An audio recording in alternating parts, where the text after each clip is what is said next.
आपका स्वागत है। आज हम कक्षा 10 के लिए मॉडल पेपर सीरीज़ का दूसरा पार्ट लेकर आए हैं। इसका पहला पार्ट जिसमें हमने मॉडल पेपर फर्स्ट के कुछ क्वेश्चंस कर लिए हैं। यदि आपने नहीं देखा है तो प्लेलिस्ट में जाकर उस वीडियो को ज़रूर देख लें। आज हम उसी मॉडल पेपर को आगे करते हुए क्वेश्चन कंप्लीट करेंगे इसके। तो चलते हैं आज के लिए, लेकिन उससे पहले यदि आपने चैनल को सब्सक्राइब नहीं किया है तो सब्सक्राइब कर लें और बेल आइकन जरूर दबा लें ताकि आने वाली वीडियो का नोटिफिकेशन आपको मिलता रहे। चलिए देखिए नेक्स्ट क्वेश्चन।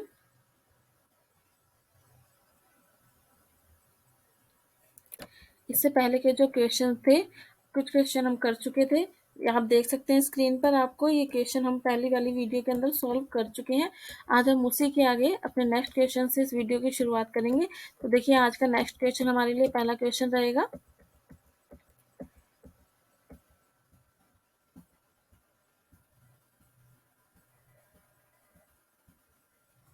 देखिए पहला क्वेश्चन है आज का सेक्शन बी का। दो संख्याओं 616 और 32 का महत्तम समापवर्ती यानी HCF निकालना है हमें। तो सबसे पहले हम 616 के अभाज्य गुणनखंड करेंगे।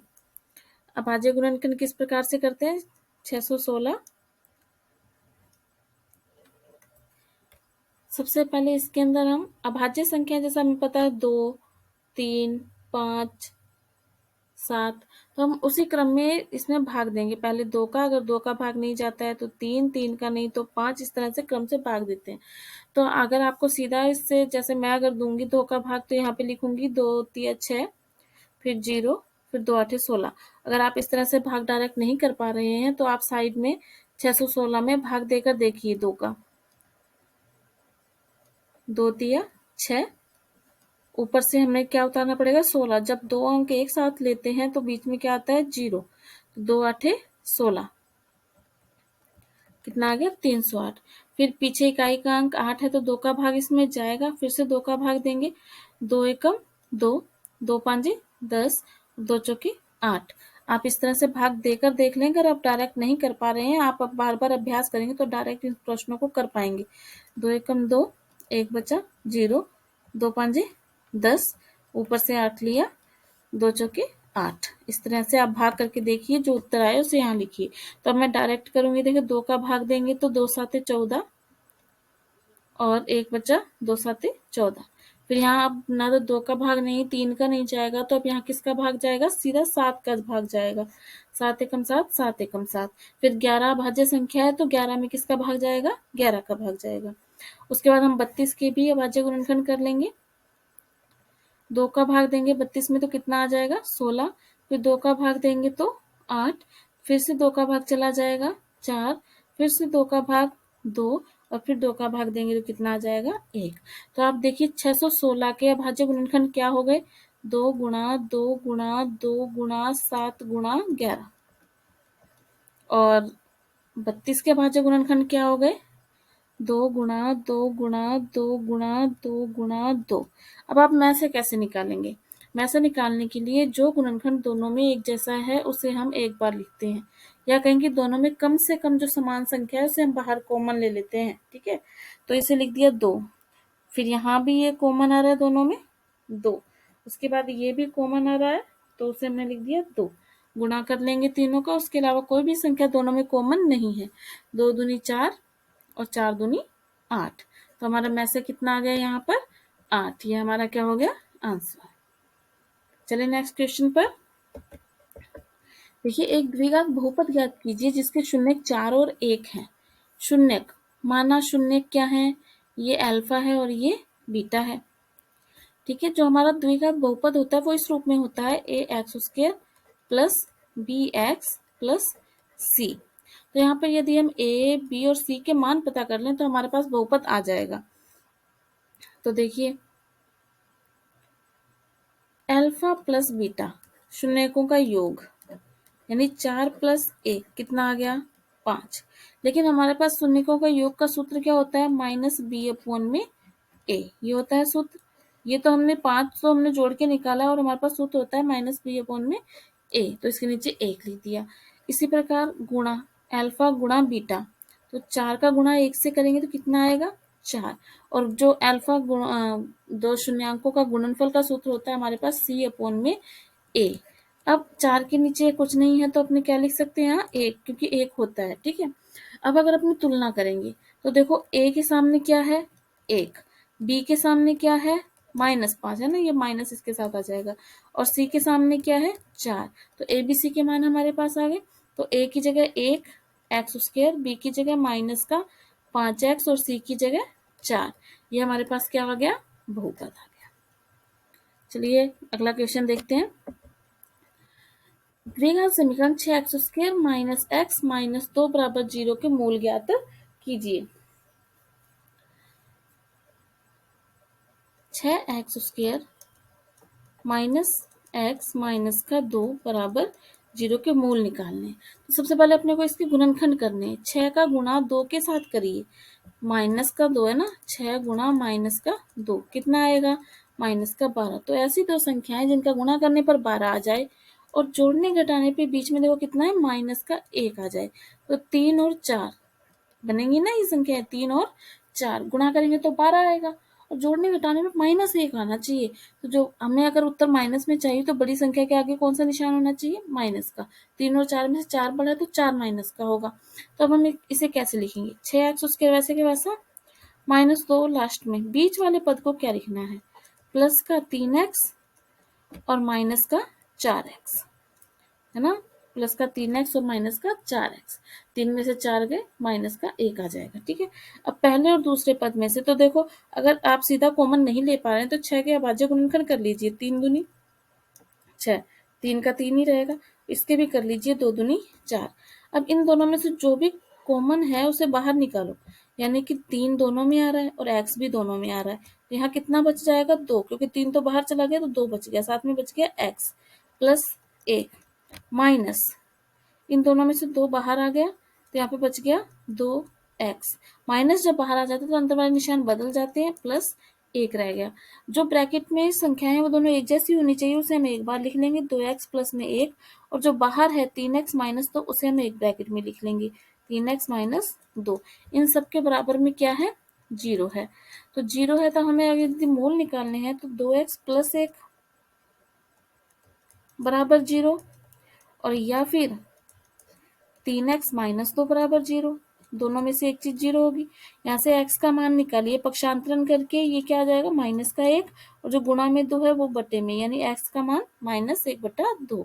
यहाँ से x बराबर पक्षांतरण करके यहाँ 2 प्लस का हो जाएगा, और जो गुणा में 3 है वो बटे में, यानी x का मान कितना आ गया 2/3। तो x का मान ये और x का मान ये, तो ये हमारे मूल हो गए -1/2 और 2/3।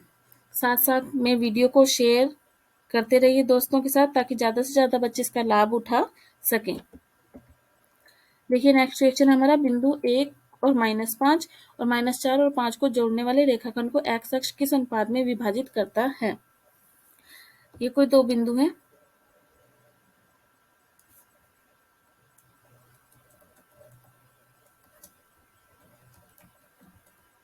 ए और बी, एक्स अक्ष को विभाजित कर रहा है।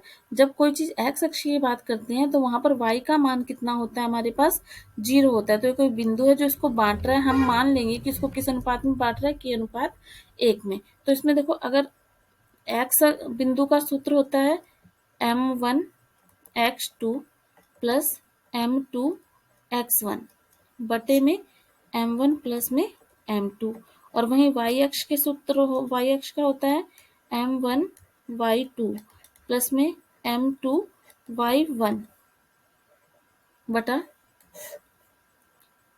m1 प्लस में m2। अब जो यहाँ पर हमें y का मान 0 दे रखा है तो हम y वाले सूत्र से ही आगे अनुपात निकालेंगे।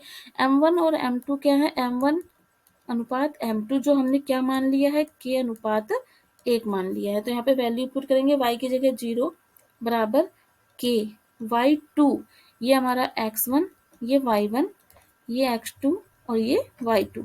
तो y2 देख के बताइए कितना है 5, प्लस m2 कितना है 1 और y1 कितना है माइनस का 5, m1 प्लस में m2 यानी k प्लस 1, पक्षांतर वज्र गुणा करके ये 0 हो जाएगा। तो यहाँ पे हमारे पास आ जाएगा 5k माइनस 5 बराबर 0। यहाँ से के का मान निकालिए आप, के बराबर 5/5, 5 से 5 को काटेंगे तो 1, यानी के का मान हमारे पास कितना आ गया, 1। तो अनुपात हमारे पास क्या हो गया, के अनुपात 1 था ना अनुपात, तो के मान 1 है, तो 1:1 पी बिंदु रेखा को 1:1 में विभाजित करेगा। ठीक है, आप इन क्वेश्चनों को साथ साथ नोटबुक में नोट करते रहिए, ताकि जब आप रिवीजन करें तो आपको एक सीक्वेंस के रूप में क्वेश्चन उपलब्ध हो जाएं, ताकि आप जल्दी से इनका रिवीजन कर सकें। साथ साथ में आप इनको हल भी करते चाहिए अपने नोटबुक के अंदर। ठीक है, नेक्स्ट क्वेश्चन देखिए, भूमि से 60 मीटर की ऊंचाई पर एक पतंग उड़ रही है। पतंग में लगी डोरी को, चित्र बना हुआ है, भूमि से 60 मीटर की ऊंचाई, ये सीधी ऊंचाई आपको दिखाई दे रही है, ये है ना, ये, और हमने उस पतंग की डोरी को भूमि से इस तरह 60 डिग्री के कोण पर हमने बांध दिया। ठीक है, तो यहाँ पर देखिए, ये हमारे पास क्या है, लंब, और ये हमारे पास क्या है, कर्ण।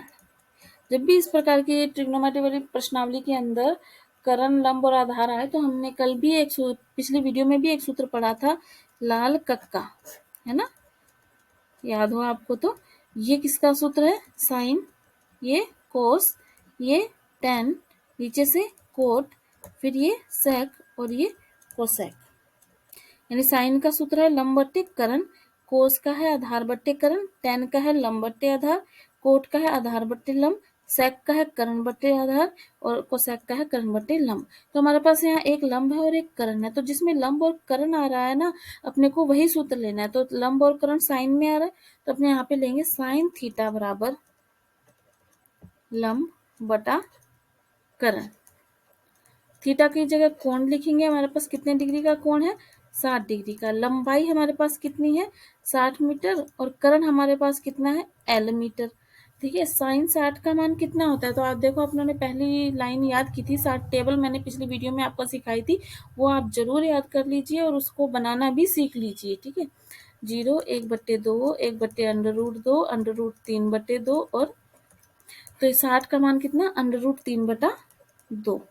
ये वैल्यू आपको पता होनी चाहिए साइन 60 की, बराबर 60/L। तो यहाँ से L का मान निकालेंगे तो वज्र गुना हो जाएगा, तो L बराबर 60, √3 नीचे आ जाएगा, और जो बटा में 2 है वो वज्र गुना करके 60 के गुणा में चला जाएगा। ठीक है, तो देखिए 120, L बराबर आ गया हमारे पास 120/√3। रूट की संख्या को कभी भी नीचे नहीं रखते हैं, तो अपने क्या करेंगे, ऊपर नीचे √3 से गुणा कर देंगे। देखो क्या हो जाएगा, 120√3 बटे में 3, √3 को √3 से गुणा करेंगे तो 3 आएगा, और 3 को यहाँ पर काट दीजिए 40, ये हमारे पास आ गया 40√3। यदि आप इतना करके आते हैं तब भी आपका आंसर सही रहेगा, लेकिन यदि आपको √3 की वैल्यू पता है तो अपने क्या करेंगे, √3 की जगह 1.732, √3 की वैल्यू कितनी होती है, 1.732, या तो ये आपको क्वेश्चन में दे देंगे, नहीं तो आपको पता होनी चाहिए 1.732। जब हम इसका इससे गुणा कर देंगे तो आएगा 69.28 मीटर लगभग, ये हमारा क्या हो जाएगा, आंसर हो जाएगा। चलिए नेक्स्ट क्वेश्चन पर। यदि किसी प्रकार की कोई समस्या हो तो वीडियो के कमेंट बॉक्स में उसे जरूर लिखें। देखिए 6.7 सेंटीमीटर लंबाई का एक रेखाखंड, देखिए चित्र बना हुआ है, तो आप मैं समझ लीजिए। देखिए ये जो लाइन है ए बी, इसे हमने क्या किया, 6.7 सेंटीमीटर लंबी हमने खींच ली। ठीक है, अब वो कह रहा है कि 2:3 यानी कुल 5 भाग करने हैं, तो हमने प्रकार से 5 बराबर 5 दूरियों पे निशान लगा लिए। पहला भाग क्या है, 2, तो 1 2, दूसरे बिंदु पर आकर हम जैसे 90 डिग्री का कोण है, 60 डिग्री का कोण बनाते हैं ना, लाइन खींच ली, फिर हम इस तरह इस प्रकार को खोलते हैं, उतने ही प्रकार से फिर हम यहाँ चाप लगाते हैं और 60 डिग्री का कोण बन जाता है ना। बिल्कुल उसी तरह यहाँ पर आप 60 इस तरह से कोण बनाइए। ठीक है,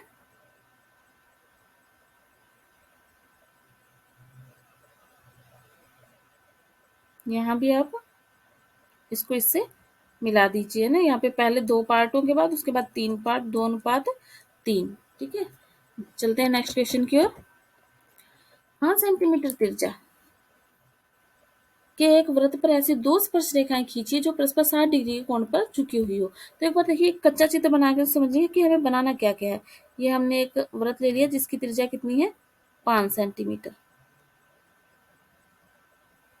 ठीक है, हमें एक स्पर्श रेखा यहाँ बनानी है, दूसरी भी बनानी है। उसने कहा जो दोनों स्पर्श रेखाएं हैं वो कितने डिग्री के कोण पर झुकी हुई हैं? 60 डिग्री के कोण पर। और मैंने आपको बताया था कि एक स्पर्श रेखा और त्रिज्या के बीच हमेशा 90 डिग्री का कोण बनता है, तो इधर भी 90 डिग्री का, उधर भी 90 डिग्री का। तो आप सोचिए यहाँ कितने डिग्री का कोण बनेगा? तो सोचिए, देखो चतुर्भुज है ना, ये चतुर्भुज के चारों कोणों का ये कितना होता है? 360। 360 में से आप 90, 90 और 60, ये जो बाकी के तीन है उन सबको घटा दोगे तो 360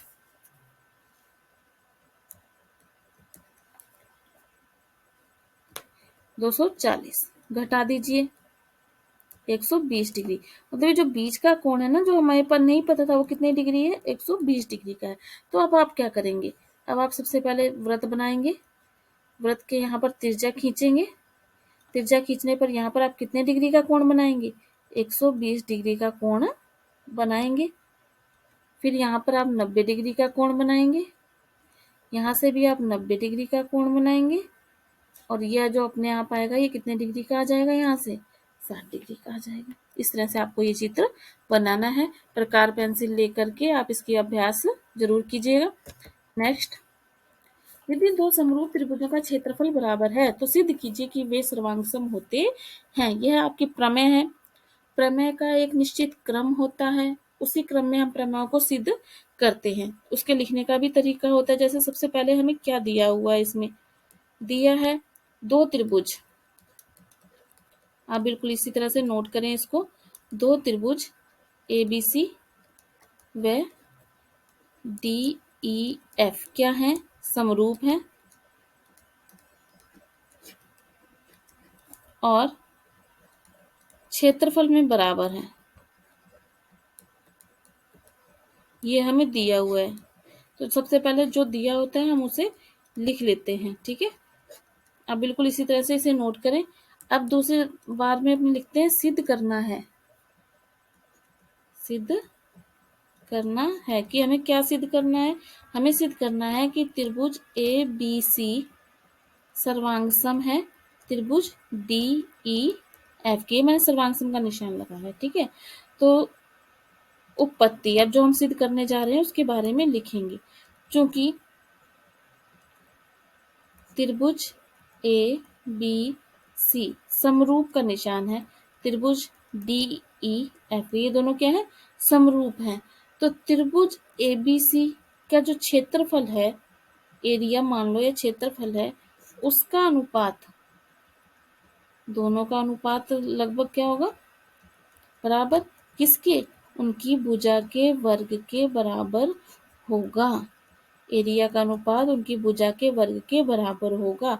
और भुजाएं बराबर हैं तो ये जो BC की स्क्वायर है बटा EF की स्क्वायर है वो क्या आ गया? 1 के बराबर आ गया, क्योंकि इनके एरिया क्या है?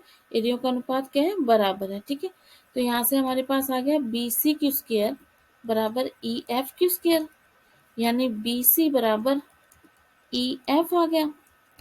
ठीक है, क्योंकि त्रिभुज ABC व त्रिभुज DEF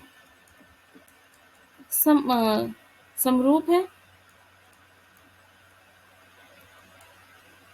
DEF समरूप है तो ये समकोणिक भी होंगे, यानी कि कोण B बराबर कोण E होगा और कोण C बराबर कोण F होगा। ठीक है, तो देखो हमारे पास एक भुजा आई थी BC बराबर EF और दो कोण हैं, तो कोण भुजा कोण नियम से, किस नियम से? कोण भुजा कोण नियम से। यदि तीन चीजें बराबर हो जाएं किसी रूप में तो वो आपस में बराबर ही होते हैं। और ऐसे दो त्रिभुज जिनके प्रत्येक माप भी बराबर हो तो वो क्या कहलाएंगे? सर्वांगसम कहलाएंगे। तो कोण भुजा कोण, ये आपने कहे एंगल साइड एंगल नियम से त्रिभुज ABC सर्वांगसम है त्रिभुज DEF के। ये हमारी प्रमेय क्या हो गई? सिद्ध। ठीक है, आपको बिल्कुल इस प्रमेय को इसी क्रम के अंदर ही करना है। ठीक है, नेक्स्ट चलिए। एक घड़ी में मिनट की सुई जिसकी लंबाई 14 मीटर है। एक घड़ी है, उसमें मिनट की सुई है जिसकी लंबाई कितनी है, 14 मीटर है, द्वारा 5 मिनट में रचित क्षेत्रफल ज्ञात कीजिए। 5 मिनट में रचित क्षेत्रफल लगभग ऐसे मान लो। तो ये आपको ऐसे नहीं लगता व्रत को देख के ये त्रिज्याखंड बन रहा है, एक है ना, त्रिज्याखंड बनेगा। तो हमें एक प्रकार से क्या है, त्रिज्याखंड का ही क्षेत्रफल निकालना है। और त्रिज्याखंड का क्षेत्रफल का सूत्र क्या होता है, पाई आर स्क्वायर थीटा बटे 360। तो देख लीजिए हमारे पास पाई है, हमारे पास आर ये 14 है, थीटा का मान हमारे पास नहीं है। तो सुनो देखो, हमें पता है कि 60 मिनट में कितने डिग्री होते हैं, 360 डिग्री होते हैं। जब पूरा यूं घूमता है ना, 60 मिनट में 360 डिग्री होते हैं। तो 1 मिनट में कितने डिग्री होंगे, 360 बटा 60। लेकिन हमें ज्ञात कितने मिनट का करना है, 5 मिनट में।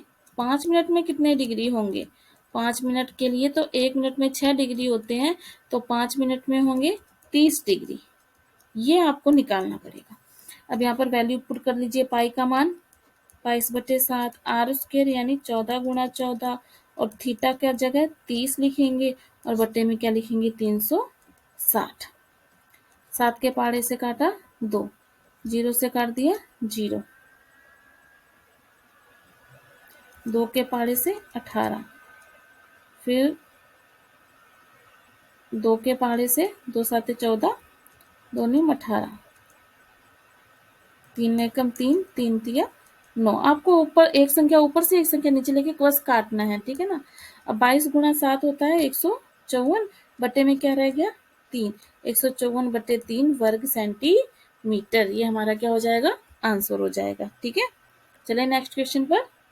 देखिए अगला क्वेश्चन है हमारा, 4.2 सेंटीमीटर वाले धातु के गोले को पिघलाकर 6 सेंटीमीटर त्रिज्या वाले एक बेलन को बनाया गया है। तो बेलन की ऊंचाई, जब एक चीज को पिघला के दूसरी चीज बनाई जाती है तो उनका आयतन हमेशा समान रहता है, ये चीज याद रखनी है। ठीक है, तो देखो हमें क्या क्या दे रखा है, गोले की त्रिज्या, गोले की त्रिज्या इसको हम मान लेते हैं स्मॉल आर, कितनी 4.2 सेंटीमीटर। बेलन की त्रिज्या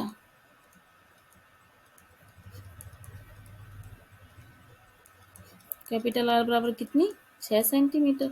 ऊंचाई ज्ञात करनी है, तो याद रखें जब भी एक चीज से दूसरी चीज को बनाएंगे बिना कोई परिवर्तन किए, तो गोले का आयतन बराबर होगा किसके, बेलन के आयतन के।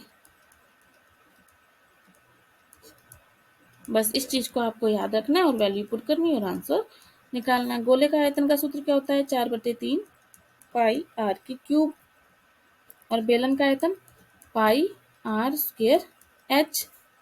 तो यहाँ पर वैल्यू पुट करेंगे हम, 4/3 गुणा 22/7 गुणा 4.2 गुणा 4.2 गुणा 4.2 बराबर 22/7 6 गुणा एच। अब बस एच को यहाँ रखना है, बाकी सबका पक्षांतरण या वज्र गुणन करके हमें आंसर निकालना है। तो अगर इसका आंसर आप खुद निकाल कर कमेंट बॉक्स में लिखेंगे तो इससे आपकी कैलकुलेशन भी अच्छी हो जाएगी और आपको एक आइडिया भी हो जाएगा कि प्रश्न किस प्रकार से करना है। ठीक है, तो ये आपके लिए होमवर्क रहेगा। इसका जो आंसर आएगा उसे आप कमेंट बॉक्स में लिखेंगे कि इसका आंसर कितना आया और कितना निकाला आपने। ठीक है, नेक्स्ट क्वेश्चन की ओर चलते हैं। विमाओं 5.5 सेंटीमीटर गुणा 10 सेंटीमीटर गुणा 3.5 सेंटीमीटर वाला एक घनाभ से हमने क्या किया है, 1.75 सेंटीमीटर व्यास 2 mm मोटाई वाले कितने चांदी के सिक्के सिक्कों को पिघलाना पड़ेगा। मतलब ये घन बनाना है, चांदी के सिक्के भी उतने के ही चांदी के सिक्के बनाने हैं जितना मतलब आयतन है हमारे पास, और उसी का ही घन बनेगा। तो कितने चांदी के सिक्के हमें चाहिए होंगे, संख्या चाहिए। तो टोटल चांदी के सिक्कों का आयतन बराबर है घनाभ के सिक्कों का आयतन। क्या करेंगे हम, घनाभ के सिक्कों का आयतन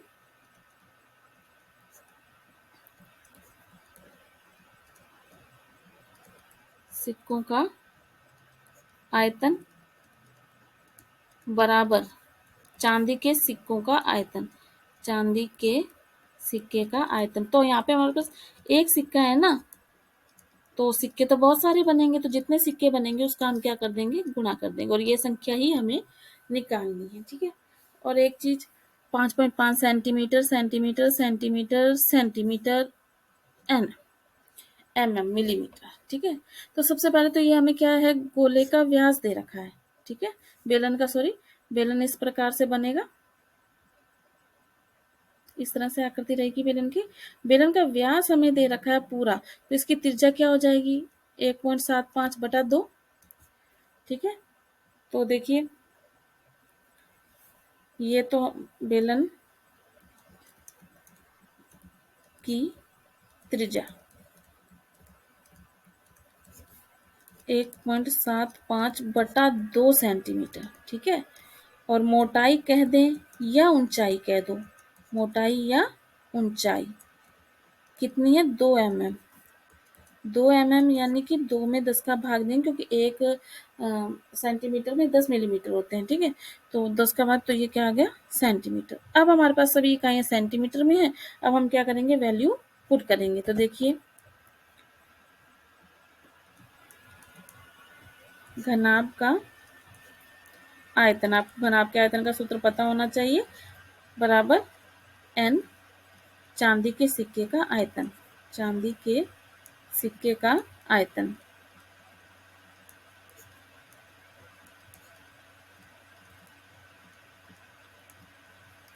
घनाभ का आयतन क्या होता है, लंबाई गुना चौड़ाई गुना ऊंचाई। तो 5 लंबाई गुना चौड़ाई गुना ऊंचाई है ना, 5.5 गुना 10 गुना 3.5 बराबर n, गुना चांदी के सिक्के का मतलब बेलन का आयतन क्या हो गया, πr²h। ठीक है।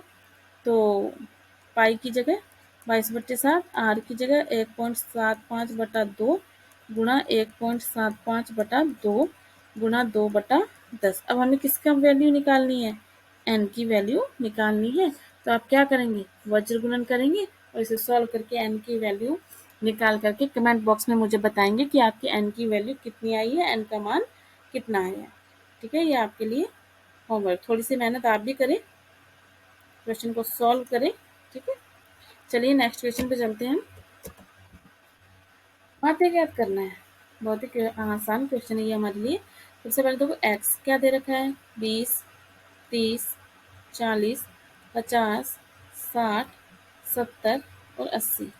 उसके बाद एफ देखिए, इसी के सामने 6, 11, 7, 4, 4, 2, 1। तो हम यहाँ निकालेंगे एफ एक्स, यानी इनका गुणा। तो जब हम गुणा करेंगे इसका, तो 120, 330, 280, 200, 240, 140 और 80। यहाँ पर सिग्मा एफ एक्स का मतलब है इन सबका जोड़ कितना आएगा, 1390। आप जोड़ के देख लें, इन सबको जोड़ के लिखना है। ठीक है। और यहाँ पे सिग्मा एफ निकालेंगे, मतलब इन सबका जोड़, तो कितना आ जाएगा इन सबका जोड़, 35। अब माध्य एक्स बार बराबर सिग्मा एफ आई एक्स आई बटे सिग्मा एफ आई। तो गुणा करने 1390 आया सबको जोड़ के, और एफ आई का जोड़ 35 आया। जब हम इनका भाग करेंगे तो लगभग उत्तर आएगा 39.71 लगभग, है ना। ये हमारा आंसर हो जाएगा। बस गुणा करके इनको जोड़ करके भाग देना है। ठीक है। बहुत ही इजी क्वेश्चन है। ठीक है। वीडियो को साथ साथ में शेयर और लाइक जरूर करते रहिए, और कमेंट बॉक्स में प्यारा सा कमेंट को जरूर लिखिए। ठीक है। दोस्तों में शेयर कीजिए, अपने ग्रुप्स में शेयर कीजिए। देखिए, दो खिलाड़ी ए और बी टेनिस का मैच खेलते हैं।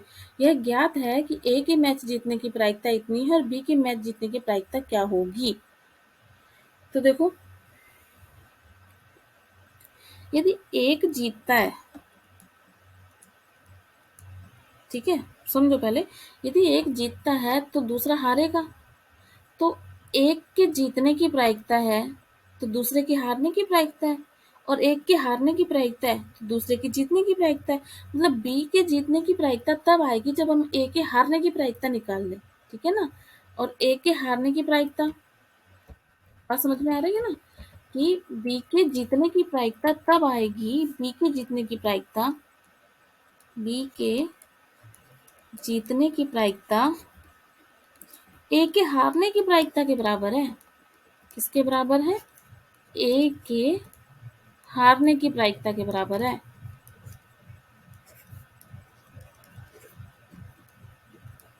ठीक है, अब ए की हारने की प्रायिकता हमारे पास कैसे आएगी? जीतने की प्रायिकता प्लस हारने की प्रायिकता दोनों का योग होता है 1 के बराबर। जीतने की प्रायिकता प्लस हारने की प्रायिकता दोनों का जोड़ किसके बराबर होता है? 1 के बराबर होता है। तो सुनिए, देखो, पी ए मैच जीतने की प्रायिकता है हमारे पास, और पी ए बार मान लीजिए ना कि उसके हारने की प्रायिकता बराबर क्या है? P A. जीतने की प्रायिकता कितनी है? 0.38, और हारने की प्रायिकता हम यहाँ से निकाल लेंगे इसकी। तो यहाँ से इसके हारने की प्रायिकता कितनी आएगी? ए के हारने की प्रायिकता समझो पहले तो, एक में से घटाने पर इसके हारने की प्रायिकता आ जाएगी हमारे पास। कितनी आ गई? 0.02। और ए के हारने की प्रायिकता ही तो बी के जीतने की प्रायिकता है, तो यही क्या है? बी के जीतने की प्रायिकता। आ रही है बात समझ में कि हमें कैसे निकालना? उसने पूछा बी के जीतने की प्रायिकता। बी के जीतने की प्रायिकता मतलब ए हारेगा तभी तो बी जीतेगा ना। तो ए हारेगा कब? यदि ए के जीतने कितने चांस हैं, तो एक में से उसको घटा दो, उसके हारने के चांस आ जाएंगे। एक में से घटाया हमने, हमारा आंसर आ गया। ठीक है ना। चलिए नेक्स्ट क्वेश्चन देखिए। समांतर श्रेणी 17, 15, 13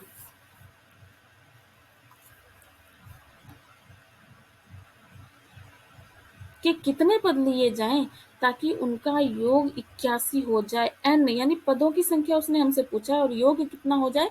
81।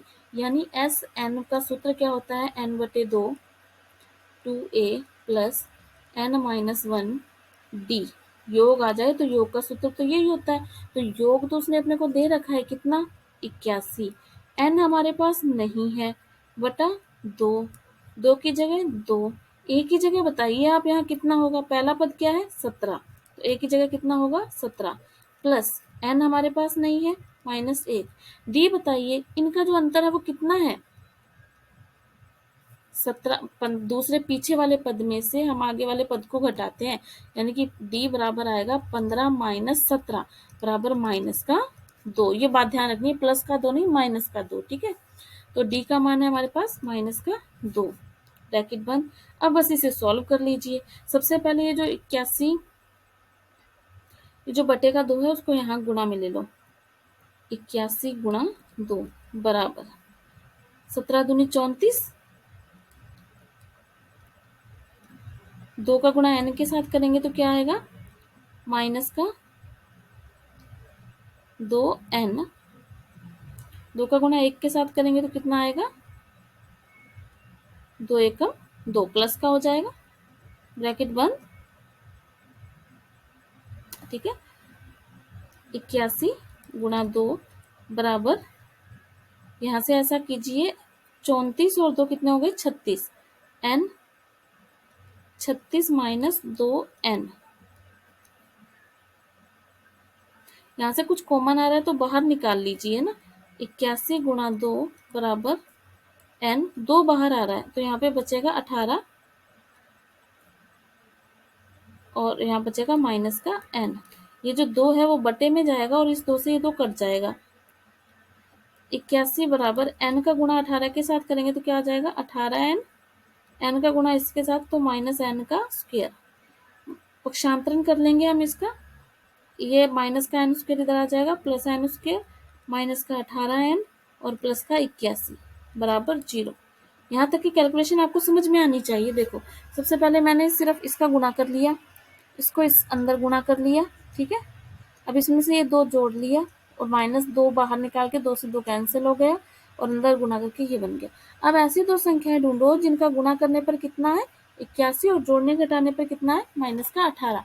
तो 9 9 81 होता है ना, तो अब n स्क्वायर माइनस का 9n माइनस का 9n 9 और 9 18, माइनस पे हो जाएंगे, प्लस में 81। इस तरह से हम गुणनखंड करेंगे। यहाँ से n बाहर आ गया तो n माइनस कितना रह गया, 9। यहाँ से माइनस का 9 बाहर आ गया तो अंदर भी n माइनस 9, क्योंकि 81 को 9 गुना 9 लिख सकते हैं ना, तो यहाँ से भी 9 और यहाँ से भी 9 बाहर आ गया तो एक 9 बच गया ना यहाँ पर। ये बन गया n माइनस 9 और n माइनस 9 बराबर 0। तो ये बन गया n माइनस 9 की होल स्क्वायर बराबर 0। तो यहाँ से n माइनस 9 बराबर 0। यहाँ से n बराबर कितना आ गया हमारे पास, 9। यदि 9 पद ले लिए जाएं तो उनका योग कितना हो जाएगा, 81। इसमें सिर्फ आपके अभ्यास की जरूरत है। अगर आपको सूत्र याद है, वैल्यू पुट करके यदि आप उसकी कैलकुलेशन को कर पाते हैं तो ये प्रश्न बिल्कुल भी हार्ड नहीं है। नेक्स्ट देखिए, सिद्ध कीजिए कि बिंदु 2 माइनस 2 एक समकोण त्रिभुज के शीर्ष हैं। समकोण त्रिभुज, समकोण त्रिभुज पता है वैसे आपको कैसे होता है, इस प्रकार से होता है ना। और समकोण त्रिभुज में पता है कि कर्ण स्क्वायर बराबर आधार स्क्वायर प्लस में लंब स्क्वायर, यानी कि 2 की लंबाइयों का वर्ग करके जोड़ें तो तीसरे के वर्ग के बराबर आएगा। अगर ऐसा होता है तो ये समकोण त्रिभुज है। तो अपने पास 3 लंबाई है, एक तो ए बी निकाल लो, एक बी सी निकाल लो और एक सी ए निकाल लो। तीनों निकाल के देखो क्या बनता है ना। दूरी का सूत्र क्या होता है, ए बी निकाल रहे हैं, ये मान लो हमारे पास है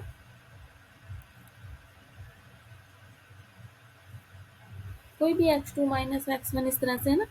तो ए बी निकालेंगे तो ये x1, ये y1, ये x2 और ये y2, ठीक है। तो सूत्र हमारा, मैं सूत्र लिख देती हूँ पहले। दूरी का सूत्र होता है x2 माइनस x1 की whole square plus y2 minus y1 की होल स्क्वायर का वो वर्गमूल, ये पूरा सूत्र होता है, ठीक है। तो x2 माइनस x1, इसमें से ये घटाएंगे, x1 minus x2, x2 minus x1 एक ही बात है, ठीक है ना। तो x2 माइनस x1, 2 माइनस हम पहले से, और 2 एक और माइनस है, 2 प्लस 2 की होल स्क्वायर प्लस माइनस का 2 माइनस का 1 की स्क्वायर, 4 की स्क्वायर 16 प्लस 9 का वर्गमूल 25, और 25 किसका है, 5 का वर्गमूल, ठीक है। इसी प्रकार हम बी सी भी निकालेंगे, 5 प्लस 2 की होल स्क्वायर है ना, x2 minus x1, minus minus 2 हो गए इसलिए बीच में प्लस हो गया, प्लस y2 माइनस y1 की होल स्क्वायर का वर्गमूल, 7 का स्क्वायर 49 प्लस 1 का वर्गमूल, क्या आ गया, √50, ठीक है। नेक्स्ट करते हैं सी ए। तो किसी में से भी कोई भी घटा लो, x2 माइनस x1 यानी 5 माइनस 2 की होल स्क्वायर प्लस 2 प्लस 2 की होल स्क्वायर का वर्गमूल, 9 प्लस 16 का वर्गमूल बराबर 25 का वर्गमूल बराबर 5। तो यहाँ देखिए, अगर मैं इसका स्क्वायर करूँ यानी ए बी का स्क्वायर कर लूँ प्लस में सी ए का स्क्वायर कर लूँ, वो बराबर होगा बी सी के वर्ग के स्क्वायर के। 25 प्लस 25 बराबर 50, है ना। तो ये एक समकोण त्रिभुज के शीर्ष हैं। आ रही है बात समझ में। नेक्स्ट क्वेश्चन देखिए, निम्नलिखित वर्गीकृत आंकड़ों का कल्पित माध्य विधि द्वारा माध्य ज्ञात कीजिए। एक माध्य का प्रश्न अभी हमने किया था, उसमें हमें x दे रखा था और y दे रखा था, तो बहुत ही सिंपल था। अब इसमें हमें इसमें कह रखा है कि कल्पित माध्य विधि से माध्य ज्ञात करना है, ठीक है। तो देखिए कैसे करेंगे, टेबल बनानी पड़ेगी हमें, ठीक है। ये हमारे पास वर्ग है, 11 से 13, 13 से 15, 15 से 17, 17 से 19, 19 से 21, 21 से 23 और 23 से 25। यहाँ पे हमें f कितना दे रखा है, 7, फिर 6, 9, 13, 20, 5, 4। x निकालना है। वर्ग के जो बीचों बीच का पॉइंट होता है उसको हम x लेते हैं। तो 11 और 13 के बीचों बीच क्या है, 12, तो 12 आ जाएगा। फिर यहाँ कितना आ जाएगा, 14, फिर यहाँ 16, फिर यहाँ 18, यहाँ 20, यहाँ 22, और यहाँ 24। समझ रहे हैं आप? इनके जो बीच की संख्या होती है वो x होती है, तो इन दोनों के बीचों बीच क्या है 12। ठीक है, अब हमें कल्पित माध्य से लेना है, तो एक संख्या हम कोई भी मान लेते हैं, उसे हम यानी कल्पित माध्य के लिए कोई एक संख्या a हम 18 मान लेते हैं, तो यहाँ से d बराबर क्या निकलेगा, जो x है उसमें से हमें ये 18 घटाना है, तो वो d आ जाएगा हमारे पास। तो x यानी कि 12 में से 18 गए माइनस का 6, 14 में से 18 गए माइनस का 4, और x में से समझ रहे हो ना, इसमें से 18 घटाते जाइए। 16 में से 18 गए माइनस का 2, फिर 0, फिर 20 में से 18 गए, 22 में से 18 गए, और ये। ठीक है, अब हम निकालेंगे f और d। देखो हम पहले वही करते हैं ना, f और x, लेकिन आगे बड़े ही संख्या बड़ी हो जाती है तो कल्पित माध्य से करने के लिए इजी रहता है। अब हम f और d का गुणा करेंगे, क्योंकि x की सहायता से हमने d बना लिया है। ठीक है ना, f इंटू डी जब हम गुणा करेंगे तो 7 6 42 होता है, लेकिन माइनस का। समझ रहे हैं, ध्यान से देखिए किसका किसका गुणा कर रही हूँ। 6 चौके 24 होता है माइनस का, 6 तिया 18 माइनस का, फिर ये 0 गुणा करेंगे, 20 को 40, फिर 20 और फिर 24, इनका जोड़ कर लीजिए, सिग्मा FI/DI बराबर 0। 42, 24 और 18 को जोड़ के, और इसको जोड़ के ये माइनस का आएगा, ये प्लस का आएगा, और वो कितना हो जाएगा, 0 आ जाएगा। 84, ये भी कितना माइनस का 84, ये कितना आ गया 0। तो यहाँ से FI देख लीजिए कितना है 64। ठीक है, तो यहाँ से कल्पित माध्य का सूत्र होता है हमारे पास, कल्पित माध्य से है ना, a प्लस में सिग्मा FI/DI बटे में सिग्मा FI। a कितना माना था हमने 18, FI/DI का मान कितना 0, इसका मान कितना 64, वो सारे 0 हो गया, तो हमारे पास उत्तर कितना आ गया 18। इस प्रकार से करेंगे हम कल्पित माध्य से माध्य ज्ञात, कल्पित विधि से माध्य ज्ञात करना। ठीक है, नेक्स्ट क्वेश्चन देखते हैं हम। सिद्ध कीजिए कि किसी वृत्त की किसी व्यास के सिरों पर खींची गई स्पर्श रेखाएं समांतर होती हैं। ये भी थ्योरम है, तो थ्योरम को देख लीजिए, उसी प्रकार से एक निश्चित क्रम में करेंगे हम इसे। दिया है, क्या दिया हुआ है कि एक वृत्त है जिसका केंद्र क्या है O तथा व्यास क्या है AB है, और दो रेखाएं L व M स्पर्श रेखाएं हैं, और हमें सिद्ध क्या करना है,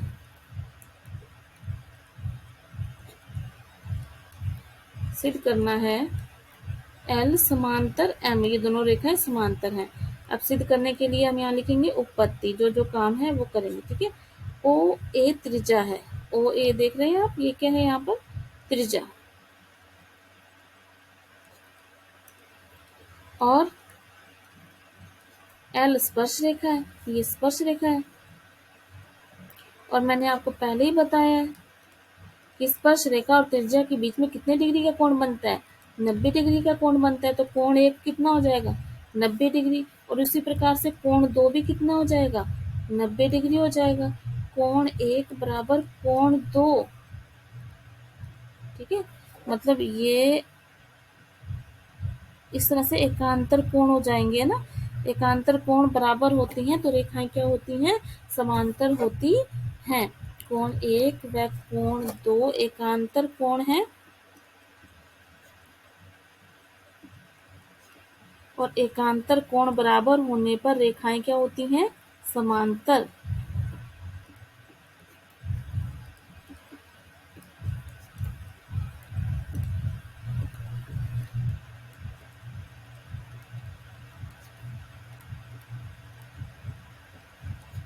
ठीक है ना, हो गया सिर्फ।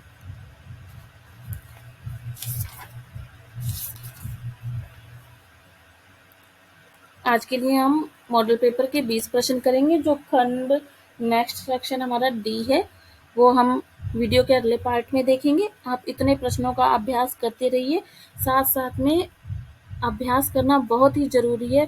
करवाने को तो हम एक दिन में ही सारे मॉडल पेपर के क्वेश्चन कर सकते हैं, लेकिन यदि अभ्यास नहीं होगा तो इतना सारा एक साथ पढ़ना ना के बराबर हो जाएगा।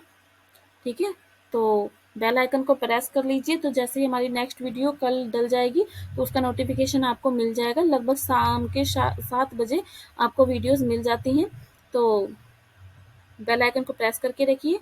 वीडियो को ज़्यादा से ज़्यादा शेयर कीजिए। चैनल सब्सक्राइब नहीं किया है तो सब्सक्राइब कर लीजिए, ताकि प्लेलिस्ट में आपको सभी की सभी वीडियो क्रम वाइज मिल जाए। तो उसके लिए चैनल को सब्सक्राइब करके रखिए और एक प्यारा सा कमेंट बॉक्स में ज़रूर लिखिए। आज के लिए इतना ही। धन्यवाद।